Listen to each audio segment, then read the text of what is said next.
O, ayan. Umpisa na. Ilagay mo ng oras. Apa, meron. Ave Maria Purísima. Ave Maria Purísima. Ave Maria.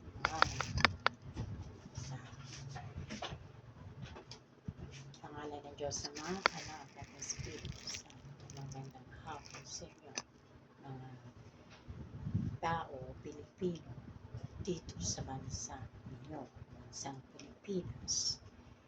Ako'y nagagalak sapagkat muli at muli tayong kikipag-ugnayan sa pamamagitan ng ganitong pamamaraan kasi moderno na daw kayo.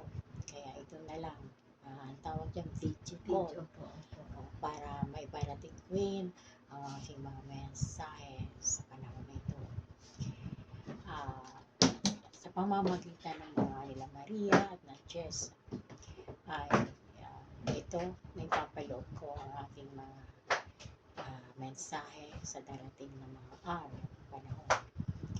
Sa kasalukuyan ng mga nagaganap dahil ako ay i-report ko sa inyo, updated, para ma-update kayo.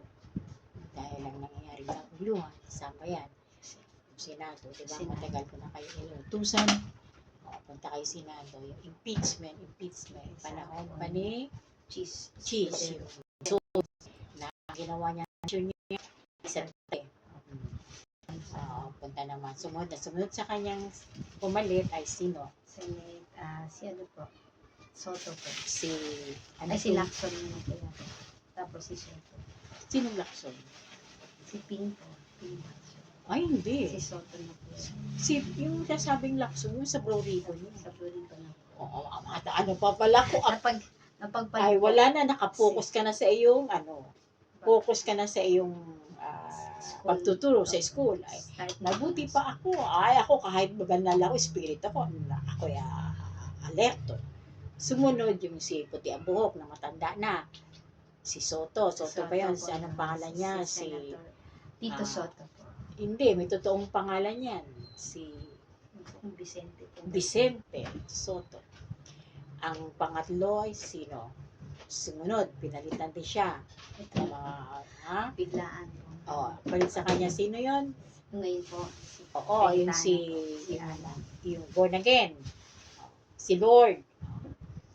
Yun ngayon, ay ba, nagkagulo. Nang sinabi ko na hindi ko kayo mataupala dahil busy kayo. Nangyayari doon, nagbarila, nagputukan.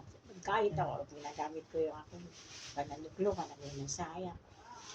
Aba, gugustuhin nila, titrigger ko yan. Talagang guguluhin ka. Kaya matatapang man sila, ayaw man nila, gusto nila, yung impeachment. Gagawin nilang plano nila, sing pa rin. I-dismiss o itagawa nilang paraan na hindi matuloy. Ginugulo nila dahil nangyari na doon sa lower representative. O ba, punta na dito sa sa Senate. Ay tamang-tama yung araw na yung gabing yun ay isasabit na. Alam nila yung plano nila kasi gabi sila. Ngayon, etong meron namang tumakas na puti, yung puti ang buhok, puti ang ulo. Ay ba, yun na, pinatakas sila kasi nakita ko talaga, masimulang pito, nakahabulan pa. Habulan, dahil may, kung nakahanda ito si Senate President nila, Kuno, ng DDS, ay nakahanda rin yung pulis na arrest kasi talagang darating dahil para magkompleto yung numero nila. Ay dumating nga. Kaya yung si Lord, yun, sinalubong pa niya, niyakap pa nila si Alatado, niyakap pa nila yung si Bato po. Yung wanted ng ICC.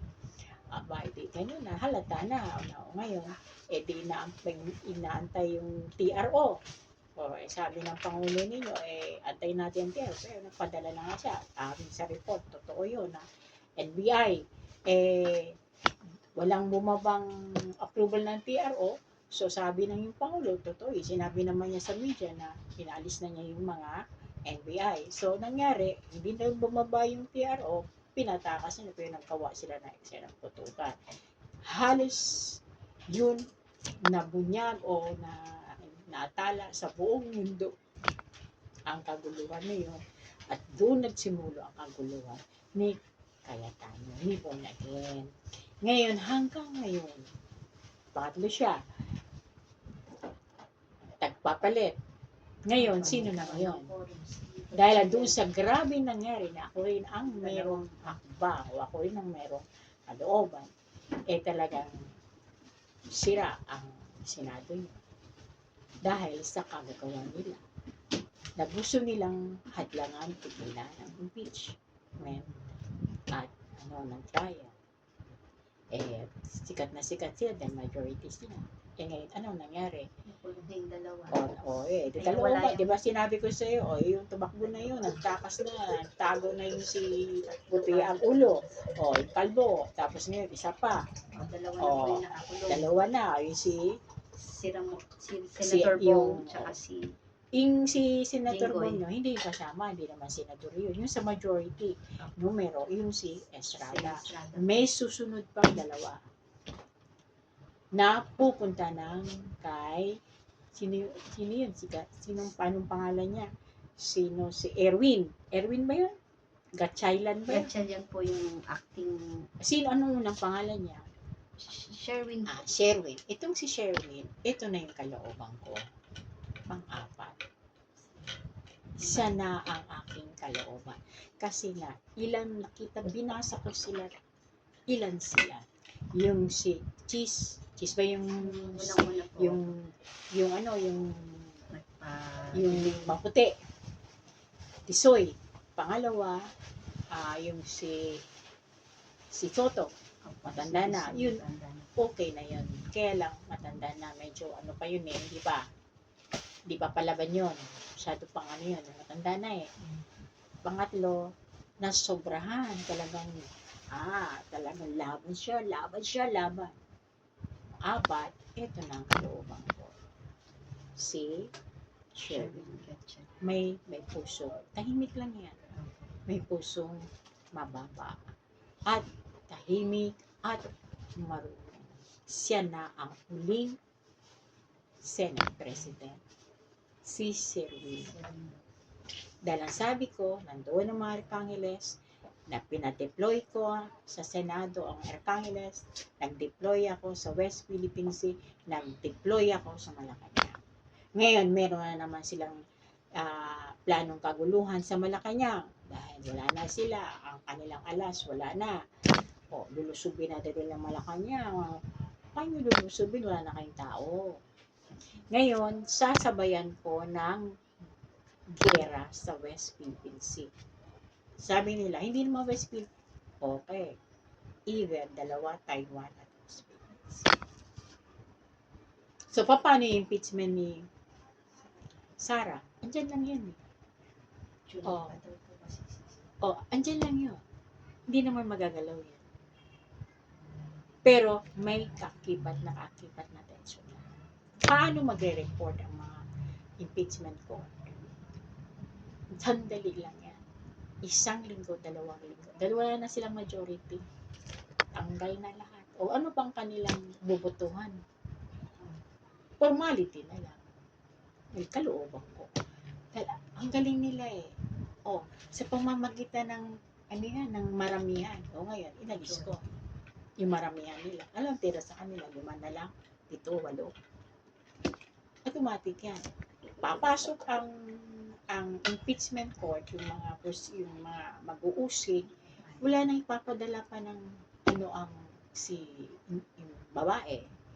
Yung babae maputi na ginagamit ng Diablo laban kay BBM, laban sa bansa tuta ng jeep. Mga tuta yan mga jeep. Ngayon, hindi na labanan na ngayon. Gera na sa loob ng Senado dahil doon ang mga lipones ng jeep. Gera na rito sa labas. Sunod-sunod niya. Ngayon, pagdating doon sa impeachment trial, pagdating doon, formality na lang 1 linggo, 2 linggo. Wala naman magbobotohan. Sino boboto? Puro mga majority. Ang dami. Bumaliktad sila lahat. Ano ibobotohin nila? Approve. Impeach siya. Tanggal na siya agad. So, ang gagawin ng i-check, ganito. Hindi nila antayin yan. Alam na nila ang yun. Alam nila ang senaryo yan. Ngayon, merong threat Taiwan, merong tira sa Pilipinas. Isang trigger na lang yan. Kalooban ko, binika sa akin ng ama yan. At ako nag-report sa ama. Sabi ng ama, sige, simulan nyo na kaya kayo. Pinili ko kayo, ikaw Jessa at ikaw Maria. 3 lang kayo pinili ko. Ha? Sino? busy naman. Wala naman akong sinabi sa iyo na isasama nyo yun. Kailan ba ako nagbanggit? Ang nagbanggit ako, kayong dalawa. Di ba, naalala nyo na ito sa kayo doon sa, hindi, sa Dolomite. Kayo lang yung dalawa. O, 3 kayo. O, sabi ko, magdasal kayo doon. O, di nakapagdasal kayo doon. At umuwi na kayo dahil nga paparating na yung init. O, ano ko na kayo, pinapahinga. Pagkatapos niyon, eto na, nagkagulo. Sus, ang dami grabe nagkakagulo doon sa labas ng set. Utos-usit, kayo ang unang-una doon. Ang mali lang ninyo, hindi sinabi sa inyo ng Arkangeles, bago kayo pumunta sa isang mission kayo sa isang lugar, mahalik sa isang lugar. Hindi kayo nakapaghalik sa Dolomite, hindi kayo nakapaghalik. Malacanang lang kayo. Ngayon, sa pagdating ng panahon na magkakaroon ng kaguluhan dyan sa gera, nakahanda na lahat. Ang China, ang Taiwan at nasa gitna. Para kayong sandwich, sa gitna kayo. Ngayon, ang magiging mangyayari yan, ipapadala kayo ng mahal na ina doon mismo sa isang lugar kung saan makikita kayong bubog. Hindi kasi bawal na doon sa malapit. Pero bago mangyari yun, magpakita na kayo sa maghayag na kayo. Basta't mag-antay lang kayo, mag-go signal na lang ako dahil hindi ka binaba na ng ama yan. Alam mo yan na hindi ka na madilig. Ngayon, kung wala naman kayong pasok dahil may nagkakagulo sa inyong mga karagatan wala kang problema. Aabot po naman ang pasok. Natural, may pasok ba naman nagkakagirahan na kayo? Di ang mga bata, importante yung bata masecure. Anong tuturuan ng mga teacher sa loob ng eskwelahan? Ngayon, may mga bagyo. Darating, may malakas na bagyo. Anong tuturuan nyo? Yun, disiplina ang tawag dyan, Jessa. Disiplina. Paano ka ibabala ng Diyos sa mga ganitong okasyon ng misyon kung wala kang disiplina? Kailangan meron kang disiplina, meron kang control sa sarili mo. Isip mo, kailangan update. Kumbaga ang isip alerto. Dahil hindi itong susuhin nyo, hindi ito palampa kayo, hindi ito mission ng palampa. Talagang alerto kayo dyan dahil yung mga bagay-bagay na kayo lang ang merong binigyan ng kakayahan at nag-go signal ng Ama sa langit na sa mamagitan ng mahal na Birhen na magkaroon kayo ng ganyang misyon na mabigat. Wala yan sa pare, wala yan sa madre, kundi sa mga tinataka ng Diyos hanggang ngayon, bumababa pa rin ang mga banal. Hindi naman kayo magtatagat malalaot magdadami na kayo yan. Hindi ka mga luklukan na natili ang mga banal sa kanila. Ang mga tao naniniwala sa mahal na Birhen, naniniwala sa inyong pinaglalabang rosaryo na nakataas. Ang mga kamay nyo, hawak-hawak niyo ang inyong banal na rosaryo. Marami pa rin ang naniniwala sa mahal na ina. At